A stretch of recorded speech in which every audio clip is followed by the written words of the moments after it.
Howdy everybody, it's Rob from One Piece at a Time Ranch, and I'm back again. What's on this wheel horse?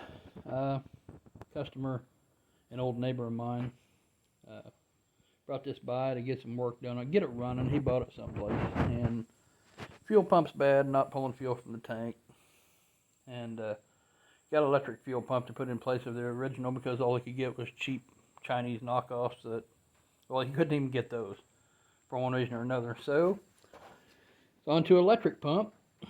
Now I've thread taped these here, and I'm about to screw them down tight and mount this bad mother down here someplace or another and feed the carb. And hopefully she'll be up and a-going next time I turn the video on. Thank you everybody. Please come on back sometime and subscribe.